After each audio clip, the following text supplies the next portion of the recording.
오늘 주신 하나님 말씀 함께 받도록 하겠습니다. 요한복음 8장 12절 말씀 한 절입니다. 제가 한번 봉독해 올리고 그리고 또 우리 함께 한 음성으로 읽도록 하겠습니다.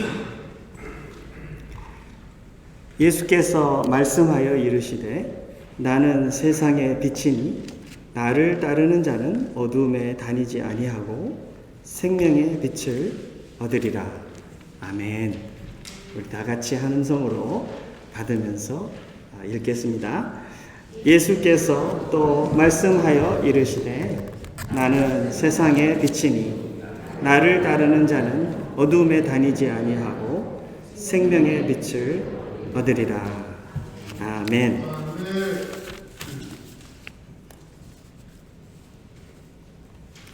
한 주간도 우리 주님께 감하셨습니까? 네, 생명의 떡이신 예수님께 감하면서 주님 말씀으로 채워지고 주님 순종하고 따라가면서 한 주간을 살고 또 그 천국을 사는 맛이 얼마나 맛있는지 모릅니다. 모두가 하나 되어서 오늘도 계속해서 주님을 바라보고 바쳐집니다. 오늘 예배를 통해서 주님께서 그 예수님으로 더 풍성하게 채우셔서 세례 요한이 말씀한 것 같이 내 속에 예수님이 increase, 예수님의 것으로 increase 되는 그런 복된 시간이 되고 정말 나와 나의 그 어떤 것은 모두가 decrease 하는 그런 예배요 또 받쳐짐이 되는 예배가 되기를 간절히 원합니다. 우리 지난주에 여러분들 기억나시죠? 요한복음에 예수님께서 나는 이라고 하신 말씀이 7개가 있는데 그 중에 첫 번째 말씀을 받았습니다. 첫 번째가 뭐였죠? 나는 다 같이 나는 생명의 떡이니. 오케이, 좋습니다. 오늘은 이 8장 12절에 있는 말씀 그대로 나는 세상의 빛이니 두 번째 예수님께서 주신 말씀이에요. 나는 누구다라는 것을 예수님께서 밝히 알려주시는 말씀입니다. 요한복음은 무슨 말씀이라고 했죠? 이 기록된 동기가 예수님께서 하나님의 아들이시고 예수님께서 그리스도이심을 믿게 하려고 이 말씀을 기록했고요. 그것으로 인해서 영생을 얻게, 생명을 얻게 하려고 여기 하나님께서 기록해서 이 말씀을 우리에게 주셨다고 하셨습니다. 오늘 이 나는 세상의 빛이니라고 예수님께서 자기에 대한 정체성을 말씀하시는데 이것 또한 그것과 연결이 되어 있습니다. 예수님께서 하나님의 아들이시고 예수님께서 그리스도이신 것을 보여주면서 정말 그분의 특별한 그 정체성이 우리에게 무슨 의미인지 오늘 이 말씀을 통해서 함께 받으면서 그 안에서 우리가 힘을 얻기를 원합니다. 지금 이 요한복음 8장이 있는 배경이 있습니다. 여러분들 그 배경이 무슨 절기인지 아십니까?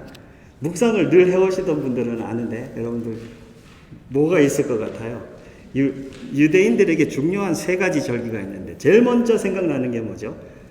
6월절이죠. 6월절. 그죠? 근데 이 배경은 6월절이 아니에요. 또 뭐가 있죠? 7.7절이 있어요. 7.7절. 오순절이라고도 하고 맥추절이라고도 하고요. 또 근데 이게 7.7절도 아니에요. 그럼 한 가지 남은 건데 그건 뭘까요? 초막절. 초막절이라고 하는 것은 말 그대로 직역하면 풀로 장막을 만들어서 이 광야 생활 속에 하나님께서 우리와 함께 하셨던 그것을 기념하는 그 절기예요. 그러면서 이 초막절 속에는 하나님께서 우리에게 필요한 것을 다 채워주셨다라는 것을 감사하고 표현하는 그런 절기입니다. 그래서 한 주간 내내 절기를 해요. 그래서 각 집에서는 이렇게 풀로 텐트를 만든대요. 이 유대인들은 초막절이 되면 풀로 텐트를 만드는데 엉성하게 만든대요. 비가 셀 정도로. 그리고 별이 보일 정도로. 왜 그럴까요? 네? 정말 그런 게 이 광야의 생활이잖아요.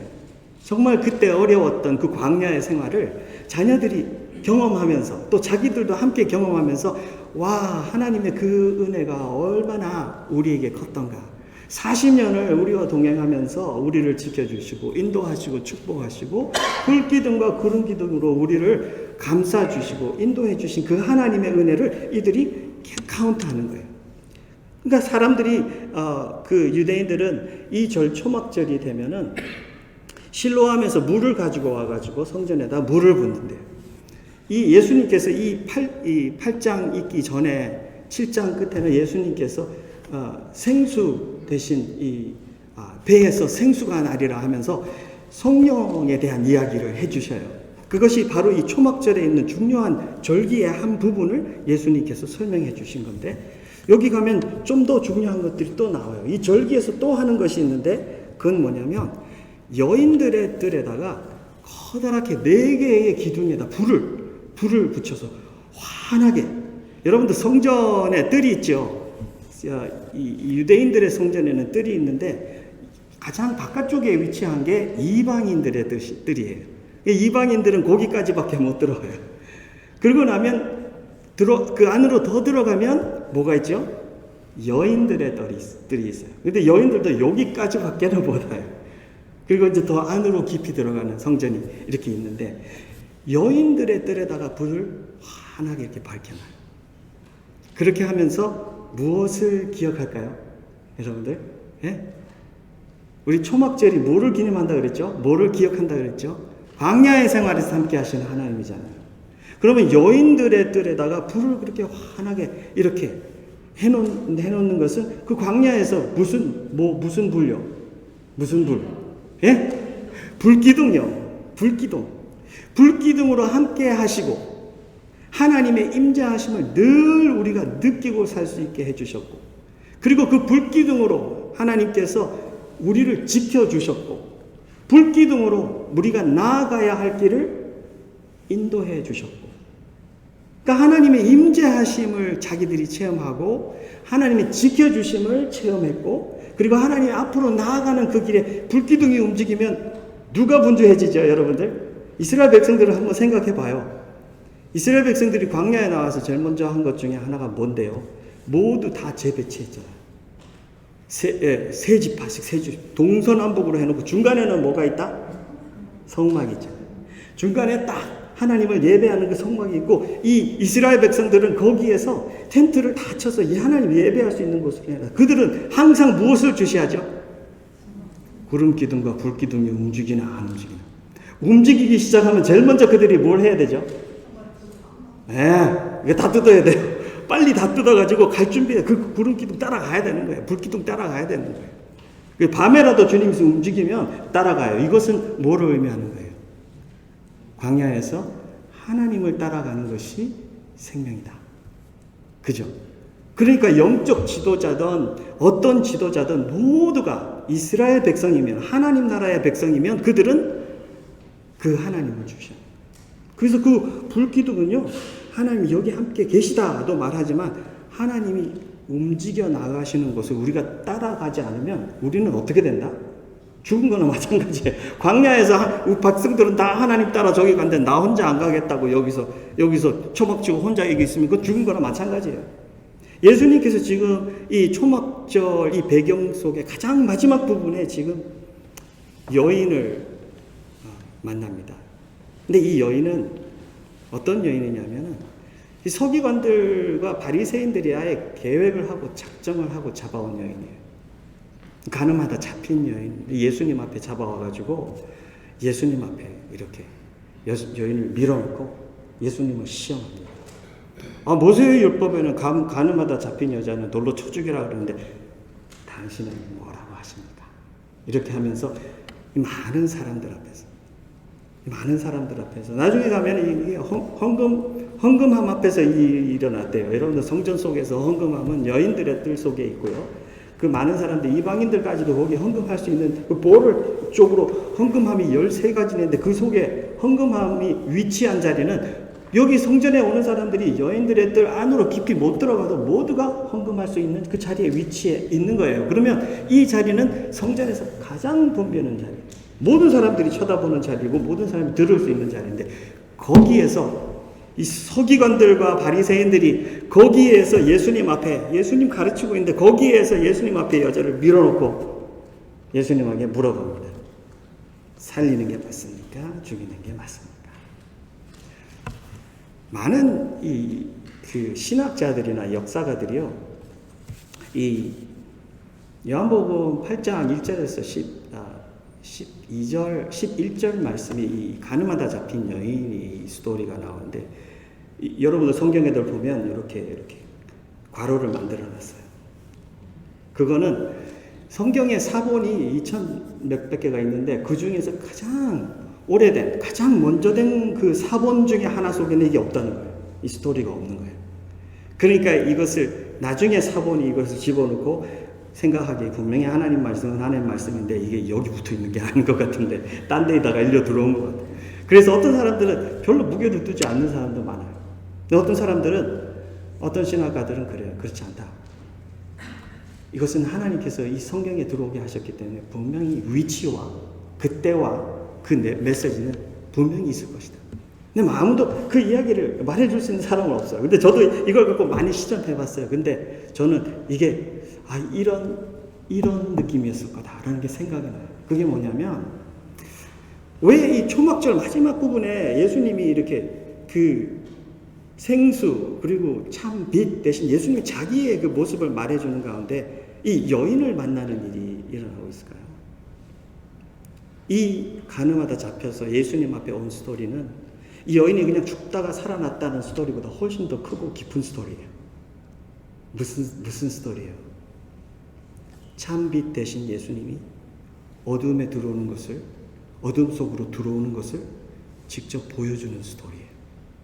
그래서 하나님께서 성경에 있는 모든 말씀들을 그의 영감을 가지고 정확한 위치에 집어넣으셨구나라는 게 확 느껴졌어요. 여러분들 여기에 있는 이 가늠하다 잡혀갖고 온 여인 이 스토리 속에 여기 나오는 사람들이 누구 있죠? 예? 서기관과 바리새인들이 잡아왔으니까 그들이 그 앞에 있겠죠. 또 여인이 있겠죠. 가늠하다 잡혀왔으니까. 또 누가 있죠? 예, 헌금함 앞쪽에 이 헌금하려고 소송거리는 많은 사람들이 다 있겠죠. 그리고 예수님도 있겠죠. 또 누가 있죠? 예수님이 죄 없는 자가 먼저 돌로 치라 그러니까 누구부터 누구까지 갔대죠? 늙은이부터 젊은이까지. 늙은이부터 시작해서 젊은이. 그러면 거기에 늙은이부터 젊은이까지 성경에 온 사람들 다 있었다는 소리예요. 그죠? 그런데 여기 속에 예수님께서 보여주시는 건 뭐냐면 이스라엘의 어둠의 상태예요. 이 스토리 속에 어둠의 상태를 너무나도 생생하게 보여주셔요. 여러분들 서기관 그리고 바리새인이면 이들은 영적 지도이자 이 나라의 지도자고요. 하나님의 백성들을 인도해야 할 책임이 있는 그 지도자들인데 이들은 지금 뭐 하고 있죠? 율법을 자기들 나름대로 적용을 하고 있고요. 이 여인을 사용해서 예수님을 죽이려고 하고 있고요. 이 속에서 자기들이 거짓말을 하고 있고요. 남자는 어디 갔죠? 예?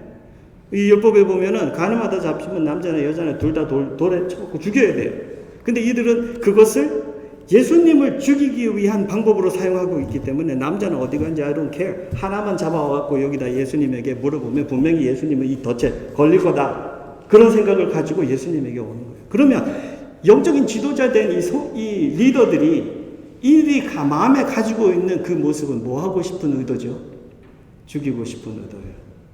예수님이 이 여인을 죽여라 하면은 율법에는 맞을지 모르지만 로마법에 걸려서 살인죄로 걸려서 죽습니다. 그죠? 그러면 예수님도 죽을 수 있고 여인도 돌에 쳐서 죽을 수 있고 둘 다 죽거죠. 일석이조죠.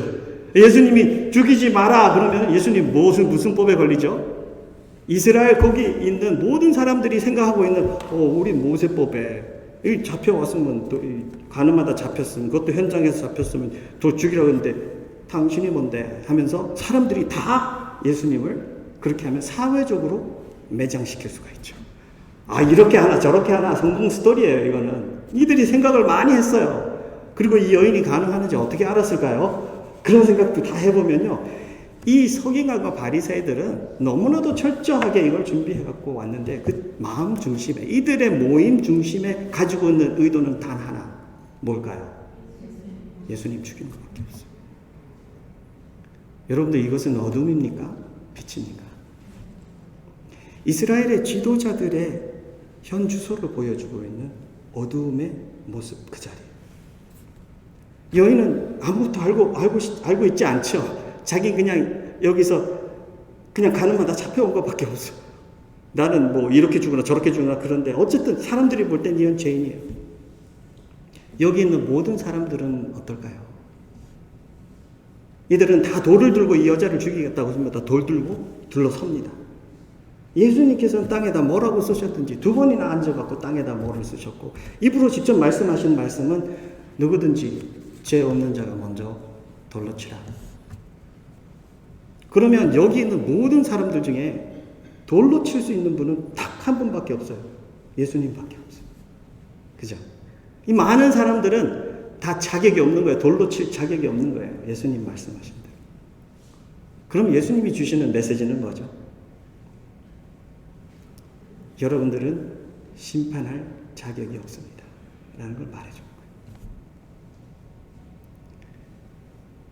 이렇게 모든 사람들이 썩어 있고 어둠 속에 있는 것이 바로 이스라엘의 영적 현주소예요.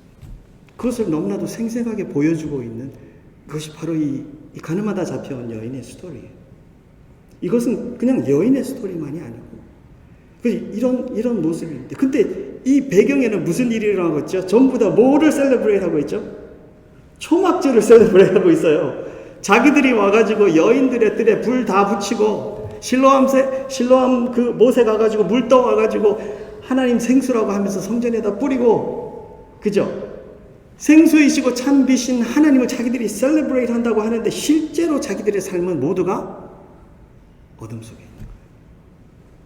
자기들은 그것을 받아들이지도 않고 인정하지도 않고 아무도 그렇게 하지 않아요. 사랑하는 성도 여러분, 예수님이 이 본문을 통해서 우리에게 보여주는 것은 이 세상은 어둡다. 이 세상이라는 것은요, 무엇을 의미하는 걸까요? 하나님이 세상을 이처럼 사랑하사.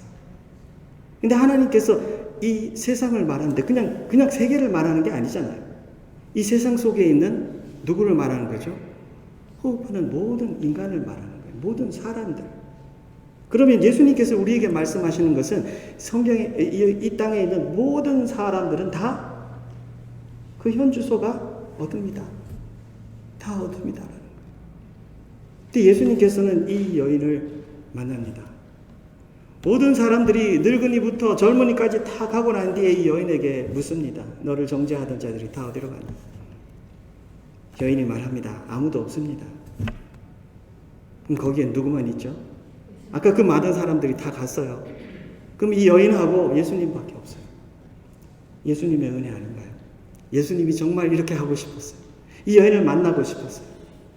다른 어떤 부분에서 정말 예수님이 그 한 사람을 살리고자 앞장의 4장에는 그 사마리아에 있는 여인을 만나고 3장에서는 니고데모를 만나고 이 요한복음에는 1대1로 만나시는 그 예수님의 모습이 참 잘 조명이 잘 잡혀있는데, 여기에서는 가늠하다 잡힌 그 여인을 주님께서 만납니다. 그 여인의 마음과 그의 영적인 상태는 깜깜해요.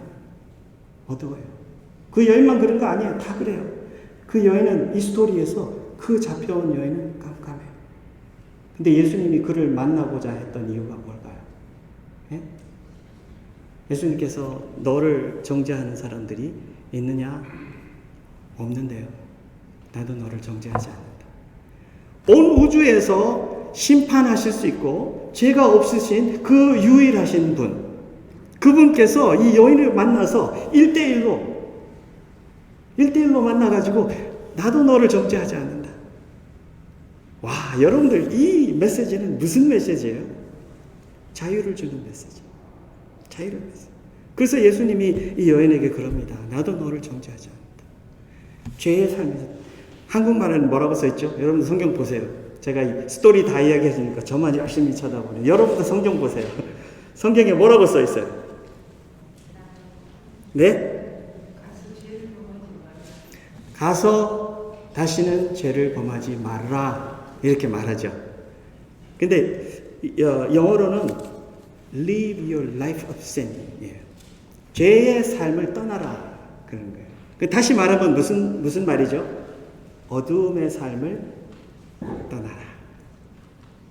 근데 12절에 읽은 오늘 이 본문 말씀에 예수님께서 이렇게 말씀하세요. 예수께서 또 말씀하여 이르시되, 이 말은 앞에 있는 말씀하고 연결된다는 말이죠. 그죠? 죄의 삶에서 떠나라는 말만 하고 그냥 예수님이 가신 게 아니라 예수님께서 또 말씀하여 이르시되 나는 세상의 빛이니. 그러면 이 여인에게 준 말씀은 몇 가지죠? 두 가지. 세 가지다. 하나는 난 너 정죄하지 않는다고 말씀했고, 또 하나는 또 하나는 죄의 삶을 떠나라는 거고요. 그 다음에는 나는 세상의 빛이다. 어둠의 삶을 떠나고 세상의 빛 대신 주님을 만나고 주님을 따라가요. 와, 여러분들 이 여인은 죽다가 살아났어. 이 여인은 여기서 돌 맞아 죽었으면 이 여인은 영원한 생명이 없이 그냥 영원히 죽는 거예요. 근데 여기에서 예수님을 만나면서 이 여인은 자기를 유일하게 심판하실 수 있는 그분의 음성으로 나는 너를 정죄하지 않는다. 너의 삶을 죄의 삶에서 떠나라. 그리고 세상의 빛된 나와 살아야 된다. 예수님께서 그 메시지 주심으로 이 여인은 하나님과 함께 예수님 안에서 살게 되는 그런 삶이 열리는 겁니다. 여러분들, 예수님께서는 이 여인의 스토리를 보여주시는데 예수님의 메시지는 그 여인보다 더 커요. 그렇죠? 왜요? 예수님은 나는 너의 빛이다 라고만 말하지 않았죠. 그리고 나는 이스라엘 빛이다 라고 말하지도 않으셨고요. 그럼 예수님 뭐라 그러셨어요? 나는 세상의 빛이다. 그 말은 온 세상이 어둠이다 라는 말이에요. 세상에 불 많죠. 밝혀주는 불 많죠. 그러나 세상의 불은 살릴 수 없는 불이에요. 잠시 있다가 없어지는 불이에요. 우리가 아프고 병들고 힘들고 어려운 이 모든 것을 치유할 수도 없는 불이에요. 예수님께서는 생명을 주시는 불이시죠. 빛이시죠. 생명의 빛이. 요한복음 1장 4절에 보니까 그 안에 생명이 있었으니 이 생명은 사람들의 빛이라. 와, 여러분들 은혜가 되지 않습니까? 예수님께서 그 은혜를 가지고 나를 찾아오셨어요. 나에게 빛이 된 예수님을 빛으로 알아보게 한 거예요. 성경에는 사람들이 다 못 알아본대요. 다 알아보지 못한대요. 근데 예수님께서 찾아오심으로 이 여인에게 나는 세상의 빛이다. 어두운 삶을 떠나고 나와 함께 사는 것이다. 그 메시지를 주신 예수님께서 나에게도 동일한 은혜를 주셨어요. 그 누군가를 하나님께서 보내셔서 나에게 계속 예수님의 메시지를 들려주셨어요. 그 누군가 수많은 사람들을 나에게 보내주셔서 하나님께서는 그 하나님의 사랑의 파워풀한 그 맛을 점점 더 보면서 내 마음속으로 와, 예수님이 정말 그 세상의 빛이 맞으시구나. 살리시는 빛이 맞으시구나. 그분이 하나님 맞으시구나. 그분이 정말 생명을 쥐고 계신 생명의 주인이 맞으시구나.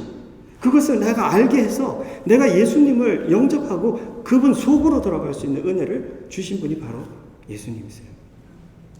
여러분들, 예수님이 생명의 세상에 비친 것을 믿으십니까? 할렐루야. 여러분들, 그 믿어짐은 대단한 은혜입니다. 많은 사람들이 예수님을 거부합니다. 예수님께서 그 세상의 빛으로 오셔서 나의 빛이 되시고 나와 함께 동행하셨는데 그것을 알지 못하고 많은 사람들이 죽어갑니다. 오늘 본문 말씀에서 예수님께서 이 예수님은 세상의 빛이다라는 것을 너무나도 확실하고 정확하게 말씀해 주셨습니다. 근데 오늘 메시지 속에서 이 예수님이 빛 되신 거하고 나의 신앙생활하고 무슨 연관이 있는지 같이 그거를 보고 우리 메시지를 받기 원해요. So what? 예수님이 세상의 빛이면 나하고 무슨 상관이냐고. 근데 예수님은 자기가 빛이라는 걸 말씀하면서 지난번에 그 생명의 떡이라는 걸 말씀하면서 come, believe 두 가지를 말씀해 주신 것 같이 여기 세상의 빛이라는 것을 말씀하시면서도 또 예수님께서는 그거에 대한 말씀을 해주셔요. 그 다음에 나오는 말이 뭐죠? 나는 세상의 빛이니 나를 따르는 자는, 나를 따르는 자는. 저는 이게 잘 이해가 되지 않았어요. 예수님 믿고도 죄 짓는 사람 많은데요. 예수님 그러면 따르면 어떻게 되는 거죠? 하는 여러 가지 질문들이 참 많았어요. 그런데 이 예수님께서 어떻게 그 불기둥으로 이스라엘 백성들을 광야에서 그들을 40년 동안 이렇게 인도해 가셨는가를 이렇게 생각을 해보니까 그게 이해가 가요. 이해가 가. 왜? 무슨 이해가 가냐면 따른다라는 거에 이해예요. 우리는 신앙생활을 굉장히 과거에다가 뿌리를 두고 지금은 아무것도 안 하고 따르지 않고 생활을 하는 사람들이 참 많아요. 근데 주의 백성들이 출애굽하고 난 뒤에부터 계속 약속의 땅에까지 들어가면서 한 게 뭐죠? 예? 한 게 뭐예요? 자신 있게 말해보세요. 이스라엘 백성들이 그냥 죄를 짓든 쓰러지든 뭐 하든 계속 한 게 뭐예요? 따라하는 거예요. 따라하는 게. 팔로우. 예수님 팔로우예요. 하나님을 팔로우하는 거예요. 이 모든 구원의 큰 계획과 길과 이 모든 것들은 하나님이 준비하셨어요. 근데 이스라엘 백성들은 아무것도 준비 안 했죠.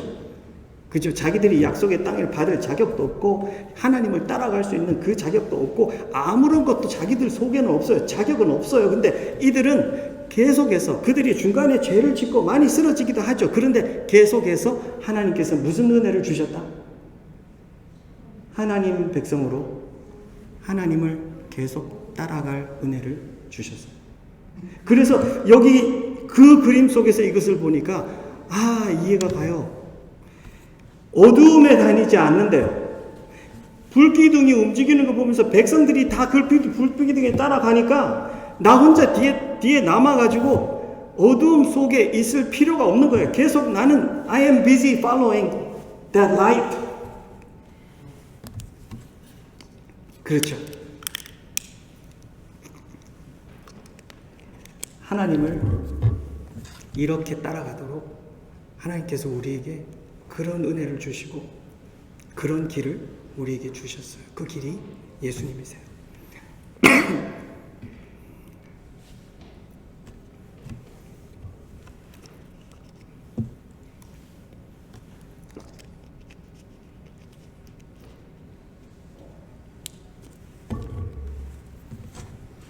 어둠 속에서 조금만 쉴게요.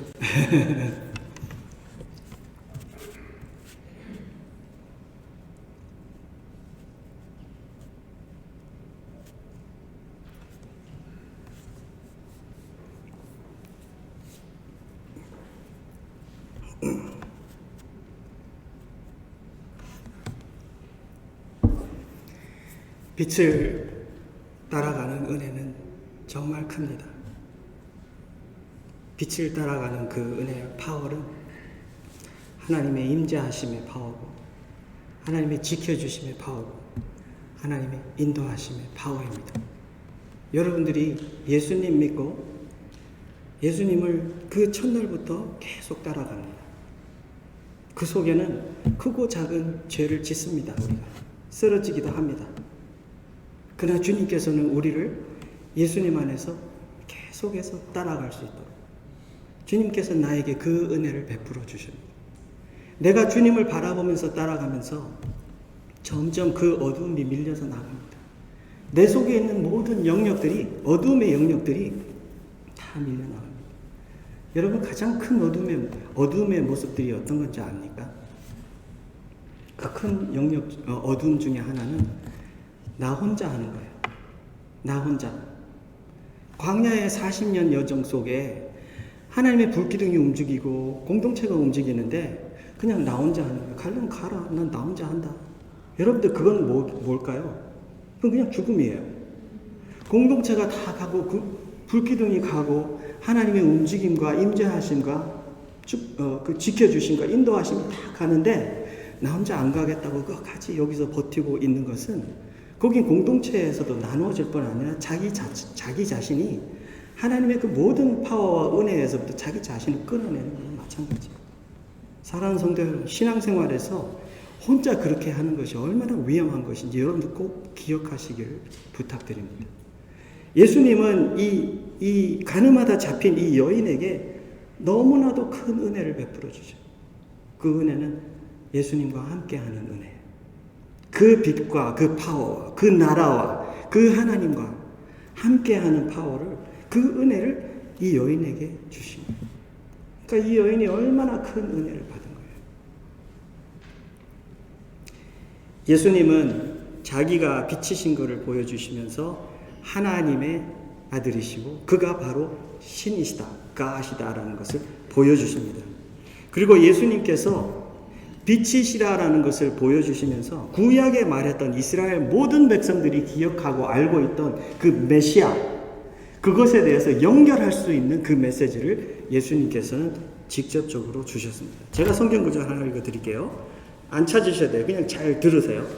이사야 있는 말씀인데요. 나 여호와가 의로 너를 불렀은즉 내가 네 손을 잡아 너를 보호하며 너를 세워 백성의 언약과 이방의 빛이 되게 하리니 네가 눈먼 자들의 눈을 밝히며 갇힌 자를 감옥에서 이끌어내며 흑암에 앉은 자를 감방에서 나오게 하리라. 나 여호와, 나는 여호와니 이는 내 이름이라. 나는 내 영광을 다른 자에게, 내 찬송을 우상에게 주지 아니하리라. 이 속에 보면은 오실 메시아가 무엇이다? 이방의 빛이다. 택함을 받은 이스라엘 백성들뿐 아니라 이 메시아는 온 세상 이방까지도 그들에게도 빛이 되어서 그들에게도 생명을 주시는 하나님이시다. 그분이 바로 메시아다라는 것을 늘 말씀해 오셨어요. 이사야는 그게 자주 나와요.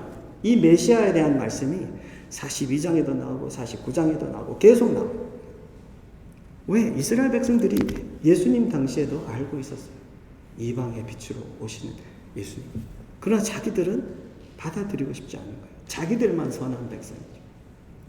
그런데 예수님은 진정한 빛, 생명을 주시는 빛으로, 메시아로, 하나님의 아들로 오셨다라는 것을 정확하게 보여줍니다. 요한복음 3장 16절에 우리가 너무 많이 포커스를 두고 외우고 공부하다 보니까 16절 그 다음 그 주변에 뭐가 있는지 아무도 몰라요. 여러분도 그렇지 않습니까? 저도 마찬가지예요. 요한복음 3장 16절 그러면 따다다다 나오는데 17절 그러면 아무도 몰라요. 그래서 제가 19절, 20절 읽어드릴게요. 그냥 들으세요. 듣는 게 더 중요해요, 지금은. 그 정죄는 이것이니 이렇게 시작합니다. 그 정죄라는 것은 법정에서 땅 이 사건에 대한 결론은 이것이니 the verdict 하면서 말씀하시는 거예요. 예수님 말씀하세요. 곧 빛이 세상에 왔으되 사람들이 자기 행위가 악함으로 빛보다 어두움을 더 사랑한 것이라. 모든 사람들이요, 세상에 빛이 이 땅에, 예수님 자기가 만든 이 땅에 들어왔는데 이들이 무엇 때문에? 빛보다 어두움을 더 사랑했기 때문에 주님을 받아들이지 않았어요. 20절에 악을 행하는 자마다 빛을 미워하여 빛으로 오지 아니하나니 이는 그 행위가 드러날까 함이라. 우리 주님께서 우리에게 주신 은혜는 빛 속에 사는 은혜입니다. 빛의 능력 속에 사는 은혜이고 빛의 파워 속에 사는 은혜입니다. 주님을 따르는 자, 세상의 빛 대신 예수님을 따르고 함께 사는 자들은 어두움에 닿지 않습니다. 점점 더 그 어두움이 이 예수님과 비교되고 내 삶이 그게 밝혀지기 때문에 내 삶의 모든 영역 속에 예수님께서 빛이 되셔서 환히 밝혀주기 때문에 내 영은 힘을 얻어서 그것을 잘라낼 수 있습니다. 죽일 수 있습니다. 밀어낼 수가 있습니다. 그래서 주님을 믿는 백성들은 계속해서 그 성화가 우리 속에 일어나는 겁니다. 그리고 이 예수님께서는 산상수훈 가장 첫 부분에 팔복을 이야기하신 그 다음에 바로 이들에게 너희는 빛이라, 너희는 소금이라고 말씀해주고 그 다음에 바로 너희는 세상의 빛이다 라고 말씀해 주십니다. 너무나도 아이덴티티가 똑같지 않아요? 예수님이 자기가 I am the light of the world, 자기의 정체를 그렇게 말씀하셨는데 마태복음 산상수훈에 예수님께서 자기 백성들에게, 자기 제자들에게 이 팔복 속에 예수님 믿고 하나님 속에 들어온 그 백성들에게 너희들은 세상의 빛이다. 할렐루야. 여러분들, 이 가늠하다 잡혀온 여인 속에 예수님께서 이 여인 속에 들어와서 이 여인의 뜰을 환하게 밝히면서 어둠으로 있었고 절망 속에 살던 이 여인을 살려낸 것 같이 예수님께서는 이 이스라엘에 들어와서 그 빛을 밝히고요, 그를 믿는 모든 백성들의 삶 속에 들어와서 그의 빛을 밝히면서 생명을 주시고 우리에게 생명의 빛으로서의 삶을 주고 있다는 것을 여러분들이 알고 믿으시기를 바랍니다. 우리 주의 백성들은 예수님과 함께 이 아이덴티티가 있습니다. 세상의 빛. 한번 따라하시기 바랍니다. 나는 세상의 빛이다. 나는 세상의 빛이다. 맞습니까? 예, 여러분들은 세상의 빛입니다. 세상의 사람들하고 다르게 살아야 됩니다. 세상의 사람들하고 다른 것을 먹고 살아야 되고요, 다른 방법으로 살아야 되고, 다른 목적을 가지고 살아야 되고요, 다른 파워와 위력을 보여줄 수 있는 백성들이에요. 예수님께서 우리에게 계속해서 내가 너의 속에 있고 네가 나의 속에 있기 때문에, 내가 세상의 빛이고 이 빛이 너의 속에 있기 때문에 너의 아이덴티티 또한 세상의 빛이다라고 예수님께서 말씀해 주시는 것은 우리에게 이 세상 속에서 그 위력, 그것을 보여줄 수 있다라는 것을 말해주고 계셔요. 이스라엘 백성들이 40년 동안 뭐를 체험했죠? 불기둥을 통해서 God's presence, 하나님의 임재요. 여기에 항상 하나님이 함께하고 계시다라는 것을 그들이 체험했어요. 여러분들이 가는 모든 곳에, 여러분들은 세상의 빛이니까 여러분들이 가는 모든 곳에도 하나님이 여기 함께 계시다라는 것을 여러분들도 체험하셔야 합니다. 그리고 그것을 믿고 생활하고 관계하고 사람들하고 살아야 합니다. 그것이 우리의 삶의 세상의 빛으로서의 능력이에요. 하나님의 임재하심. 내가 세상의 빛이, 예수님 그 빛이 이 속에 있고 내가 그 세상의 빛이기 때문에 나는 세상에 어디를 가도 그 빛의 위력으로 사는 겁니다. 또 이스라엘 백성들이 느낀 게 뭐죠? God's protection. 40년 동안 이스라엘 백성들이 불기둥을 따라가면서 불기둥과 구름기둥이 그들을 감싸면서 그들이 느꼈던 건 뭘까요? 그들이 느꼈던 것은 그냥 세상 속에, 광야 속에 길 잃어버리고 집 없는 그런 씁쓸한 삶이 아니고요. 무슨 삶이죠? 하나님이 친히 함께 하십니다. 예수님은 사람들이 많이 따르겠다 그러고 많이 따랐다가 가기도 하고요. 사람들이 굉장한 충성심을 가지고 와갖고 내가 다 놓고 따르겠다고도 말을 했는데 예수님 그렇게 말씀하세요. 난 머리 둘 것도 없다. 난 집도 없는데 괜찮겠냐. 그 말 하는 거나 마찬가지예요. 그죠? 그런데 예수님 늘 함께 하신 말씀이 있어요. 이 부분 8장 뒤에도 가면 나는 내 아버지께로 났고 아버지로부터 왔다. 그리고 지금도 아버지는 나와 함께하고 계시다. 내가 산 집 없고요. 나를 안전하게 보호할 내 벽도 없고요.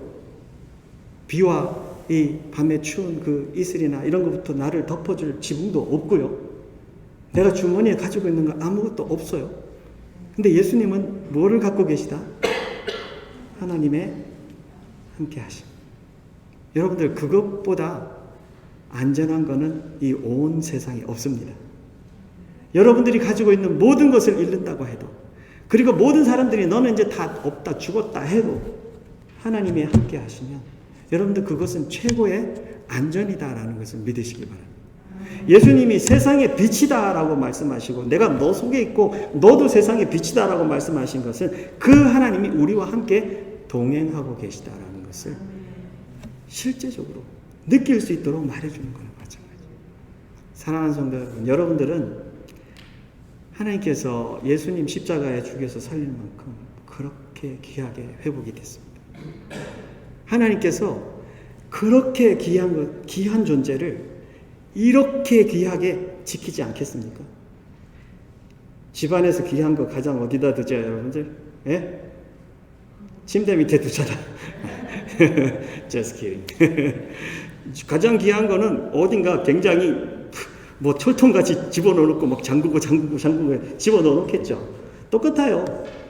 하나님도 여러분들과 저를 온 우주에서 그렇게 많은 피조물들이 있지만 가장 귀하게 여기셔요.